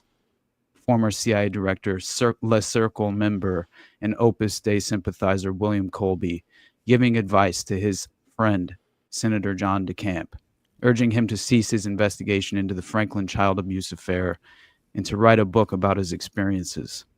Yeah. I think it was Colby, too, the one that said the thing about the militia movement being the biggest threat coming forward shortly before the Oklahoma City bombing. The people frequently, Yep. Wow. Hey, you want to send me this article? Because I'd like to look into this later. Absolutely. Look at this. I mean, it's pretty amazing. It's set up this very well. It starts out with like they are important notes, but this right here, Michel Nihoul, it's I think it's a read great. the Nihoul portion because I don't think he got his shine. Actually, let's scroll through it. Let's see how long it is first. Cool. Just the It's Nihoul portion. fairly long, but we could stop honestly, like right after. Well, here we go. Right here, we could stop honestly, because okay, yeah, let's just do that so people get an idea of who this Nihoul guy is. Because Dutroux always gets the focus, but it's Nihoul that's like the real fucking the real mover and shaker here. Right. Absolutely. And I think that it's interesting because it was journalist Olenka Frankiel as well, which we should she wrote this amazing article called "Something is Rotten in the State of Belgium," and she was the investigative journalist who in May of 2002 she went to actually speak with Michel Nihoul as well. I forget if it was in 2002 when she talked to him, but I have that here as well. But it's crazy because she explains that 6 years after the arrest of Dutroux, the country's notorious pedophile, of course, no date had been set for his trial, and the case remained painfully unresolved. And then in 1995, basically all this, for people who are unaware, 2 8-year-old girls were kidnapped. Dutroux, a convicted sex offender, was the prime suspect from the beginning, yet he wasn't arrested for over 14 months. By that time, 4 of his captives, including the 2 girls, were dead. Since his arrest, 20 potential witnesses connected with the case died. Now, of course, we know in hindsight it was 25, right? Mm-hmm. And then, and of course, mysterious circumstances fueling suspicions of the cover-up reaching the highest levels. And this journalist explains that early on, she was told by a senior government advisor, "You must not underestimate the terrible record of our Belgian justice system. It's a system which today appears paralyzed, unable to prosecute the accused, his wife and alleged accomplice. With each successive year in jail without trial, their case against the Belgian authorities for a breach of human rights grows stronger. The official explanation for the delay is that a hysterical..." Are you reading this, or where are you? No, I just wanted to stage okay, it sorry. for anyone who wasn't aware of Dutroux. Okay. Yeah. Like, what the fuck? Just really briefly. I thought you were doing that too, but you went on for a while, so I'm like, just make sure we're on the same page. I'm almost done, yeah. Okay. Sorry, brother. That's what I thought you were doing, but sorry. Go ahead. No, you're good, dude. But then it went longer, and I was like, is he just reading in a different spot? No. All right, go ahead. But yeah, so basically, the official explanation for that delay was that there was this hysterical conspiracy theory forcing investigators to search for non-existent pedophile networks, right?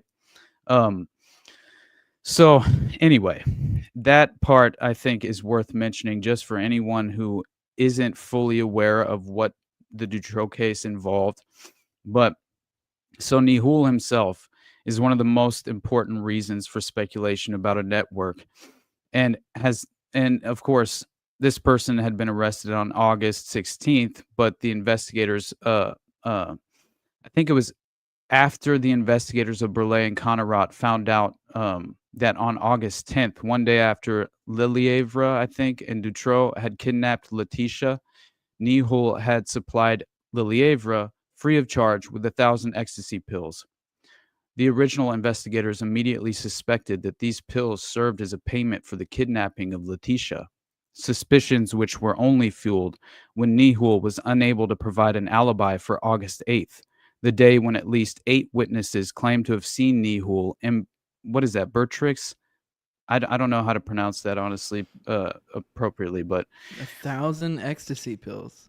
That almost seems like a drug trafficking component. It very much does.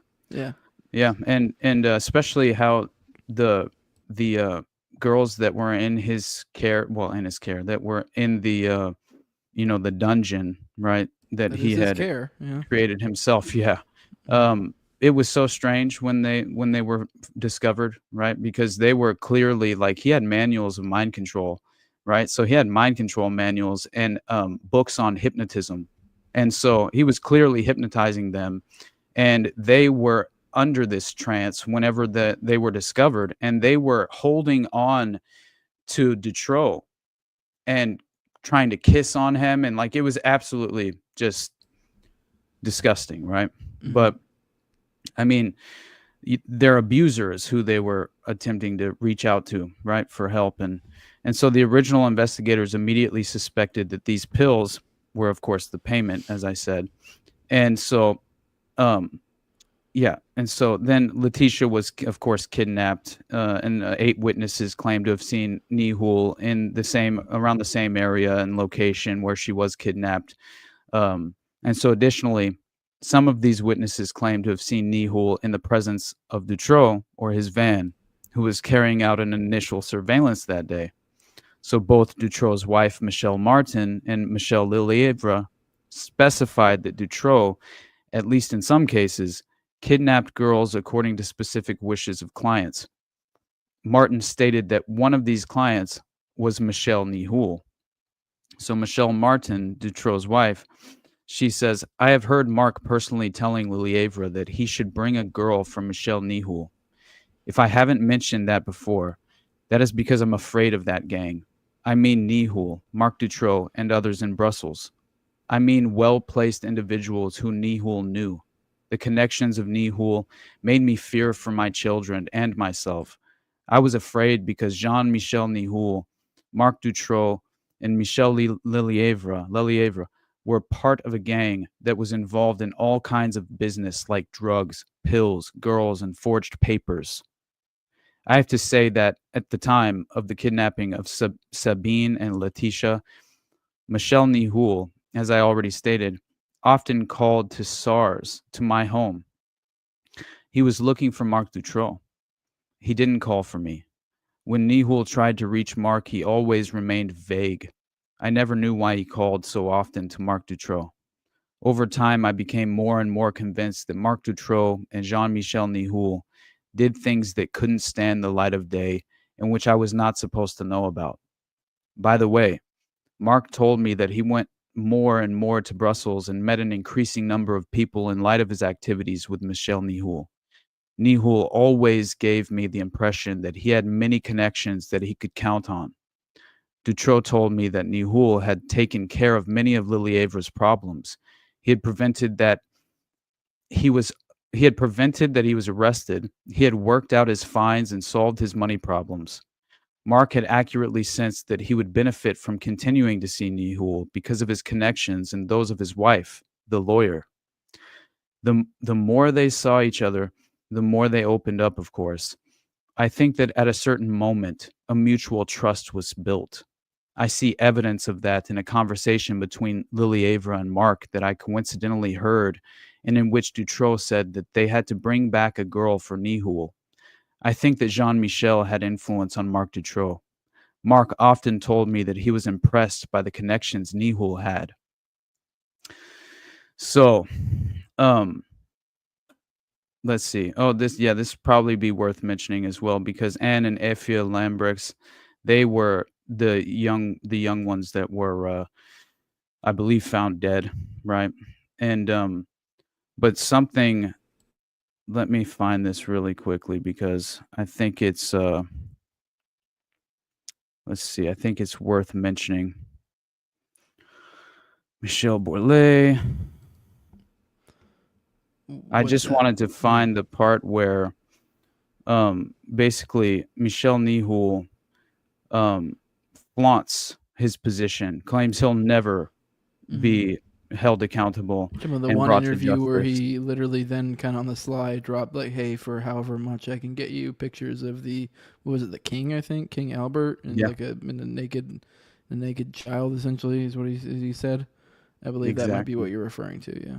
Yeah, and King Albert actually even intervenes in the matters of state and took the extraordinary step of speaking out against the X dossier, right? If you want to look, I'll read this quote from Michel Nihoul, which is one of the accomplices. While you look for whatever you're looking for, cool. Marc Levier. Mark always told me that he kidnapped girls for people who had placed an order with him. When he came out of prison in March 1996, I asked him who did the orders when he was in jail. He answered me that somebody else did that and that he certainly wasn't the only one. When we went to pick up a girl, Mark wanted that she corresponded with the order, small hips. He gave me a description of the girl that we were looking for. One day, I asked him why they, Anne and F.J. were still with him, even though he claimed he had an order. He told them that the people who had placed the order had come, but that they weren't interested in them. Dutroux explained to me that he conditioned the girls to be obedient and submissive when they arrived at customers. I would like to reveal other things about John Michel Nihoul, but I don't want that these testimonies are taken up in the dossier. As I said, I fear for my life and those around me. I remind you that Nihoul told me the following: if you cross me, I will destroy you. With those words, he made it known to me that he would kill me or have me killed, which I will say that is not an empty threat, with as many people died in this case. Yeah. Which I'm not even sure. Michel, I don't remember that name, and I don't have the book in front of me. It's in the other room. But I don't remember if Michel Olivier was one of the people who died as well. I wouldn't be surprised. I could have swore like all the accomplices. Can't remember. I know that Bernard Weinstein did. Yeah. His accomplice. And he buried him in his backyard on one of the properties.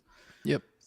Fascinating, dude. But yeah, I found it. Did you finish reading that though? I finished the quote there. I didn't, cool. I obviously I'm not going to scroll down to read the rest of the section, but I read at least one of the accomplices' quotes on it. Nice. Yeah. So, that accomplice that you were just reading the quotes of, Michel Lelievre, he was a drug addict and petty thief, and he told police soon after his arrest that the girls had been kidnapped to order for someone else. The chief suspect was, of course, Jean-Michel Nihoul, the Brussels businessman, pub owner, familiar face at sex parties.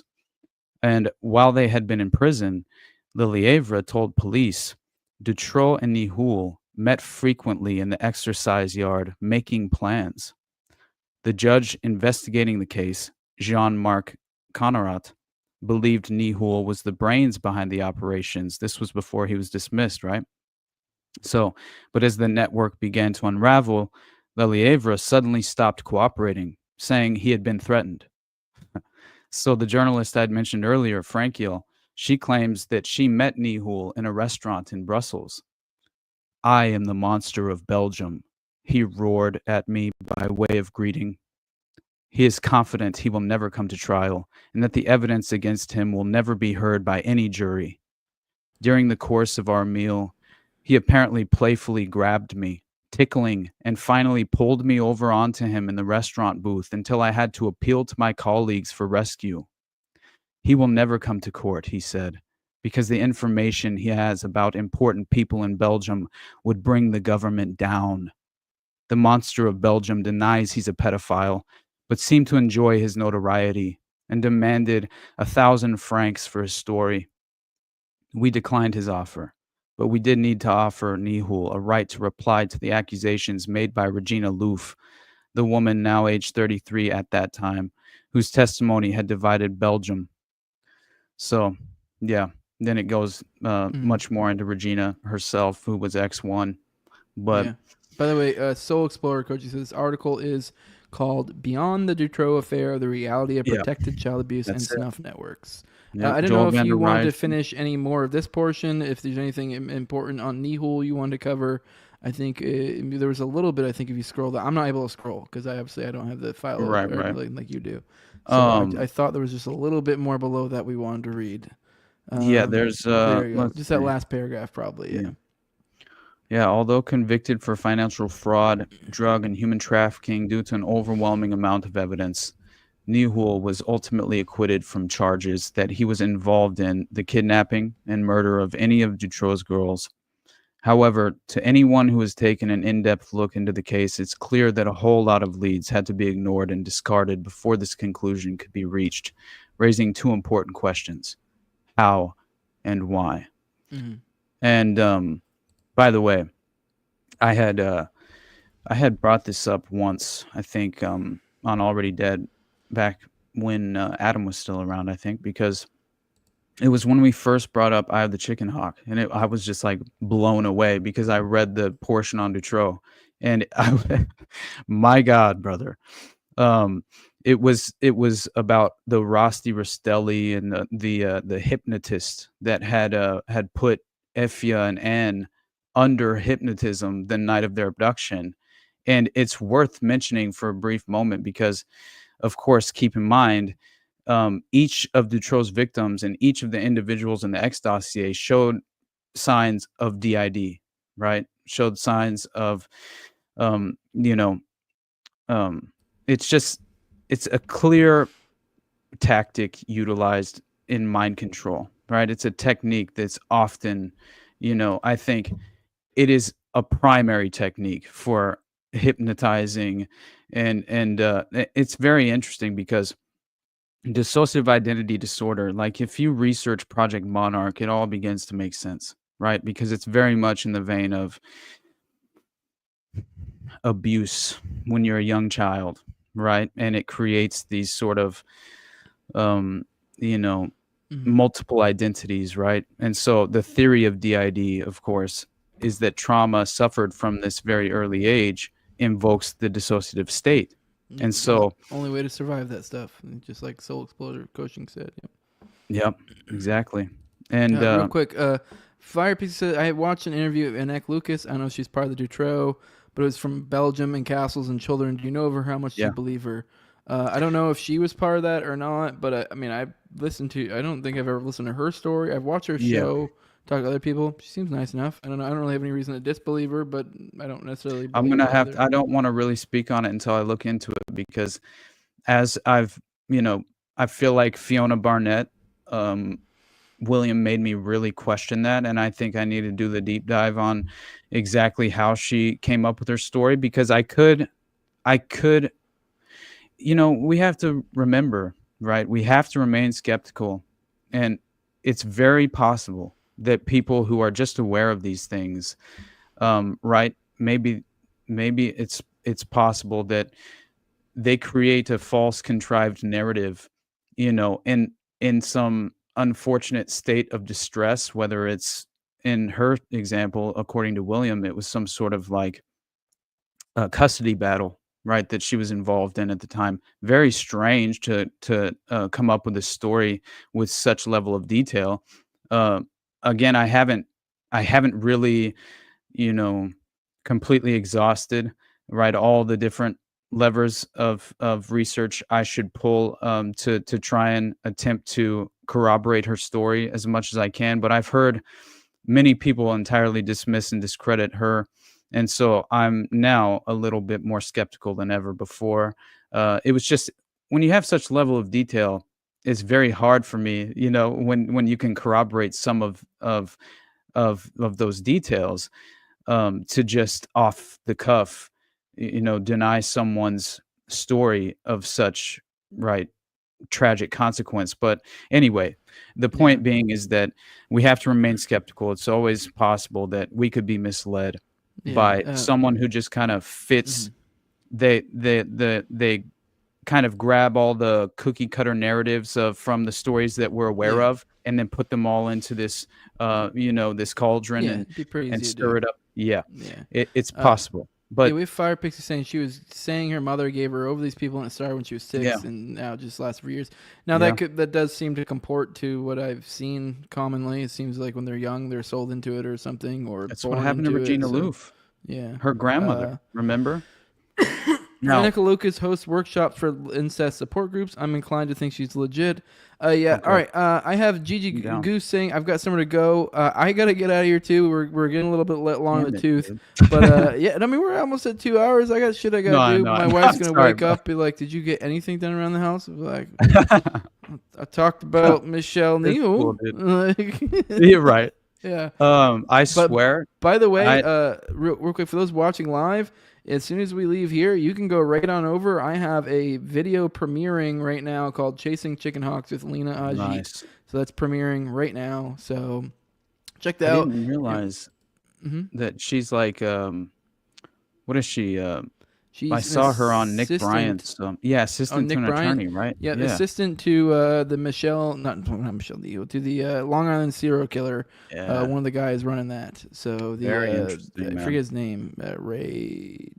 I don't know. I can't think of his name. John Ray or something like that. But anyways, she's assist with that. She's pretty good stuff. It said, "Hello, my fellow patriots. Just give you a follow. Hell yeah, Metal Mel 284. You should have that stream go to that one automatically." Well, that one's not a stream; it's a premiere. I don't know what the fuck you're even talking about, Tyler. I don't even know how that would work. But yeah, they're both going at the same time right now. You can go to either one you want. But go check that out. Austin, where can people find you at? All right, dude. Can I read this last sentence about Oh shit, about go for it. Dutroux? Yeah. All right, Yeah. this is where it's just the last sentence. Everybody should go read that portion of Eye of the Chicken Hawk though about Dutroux, because it is very interesting. Very very much ridiculous to imagine it as a coincidence that 2 of Dutroux's victims were hypnotized the very night they were abducted. But the X dossier states that Dutroux hypnotized a girl he raped in 1994, and an item marked hypnosis equipment was seized from the house where he kept Ann Marshall and Effia Lambrex for 2 weeks prior to their murder. When Sabine Dardenne and Letitia Delhez were rescued from the basement of this house, they had been conditioned to believe Dutroux was their protector. The Belgian investigating judge who ordered Marc Dutroux's arrest in August 96 described yesterday how 2 young girls hid from their rescuers and embraced their torturer when they were freed. When Dutroux escorted police to the specially built cellar where Sabine and Letitia were held, they didn't want to come out and tried to hide from their rescuers, Conrad said. They thanked Dutroux. It was absolutely terrible. They kissed him. That shows how much he had conditioned them, he said. Dutroux's accomplice, Michel Lilievre, had explained to investigators, Dutroux said he conditioned girls to be docile and submissive for clients, as you said, and that he saw Anne and Effia naked. Dutroux said that they couldn't escape. Said that they couldn't escape. He also saw one of the 2 cleaning the tiles, right? So afterwards, he said that the people who ordered them came to see the girls, but they were not interested in them, which is what led to their death, right? And they were also allegedly witnesses claimed to have seen Anne and Effia at this one of Michel Nihoul's nightclubs with prominent individuals visiting, and that basically they had been taken there for, use, right? But anyway, I know that's a terrible place to probably leave it on, but I just wanted to kind of reinforce what I was talking about, earlier. But so anyway, that's that. But yeah, you guys support me at Buzzsprout and Patreon. Those are the 2 best places. It's at the Underclass Podcast. And then, just follow me on my socials at the Underclass Podcast. And thanks for having me on, brother. Hell yeah, man. For those who want to support what I'm doing over here, patreon.com/NoWayJose2020. That's where you can support me financially. The lowest level is $2. That's where you get the early episodes, the early No Way Jose episodes. Like last night, me and Austin just recorded another Watergate episode. Also, right now, premiering's my Lena Ajit episode. You would have gotten that about a week ago had you been a paying subscriber. It allows you to be a talking head alongside me and Austin's Tuesday live streams. Already Dead, that's what we call those. We just had Sam Tripoli on that recently. That was a fun time. The highest level is my sponsors. I read you guys off every episode as a sign of showing my gratitude. I have my co-host on Tower Gang at Tower Gang Toad. I have at Abrogate D's at ZOVERACK at _Infinite Zeal. Jacob Daniel of the Biblical Anarchy podcast. You can follow him at Biblical Anarchy. They have Tim Tuttle at Jolly on Klebold. Then Will Bell, who has a delicious blueberry rabbit eye wine. And then a big fan of the show at Real Josh Elliott. And lastly, Torin May. I appreciate all of you for the support.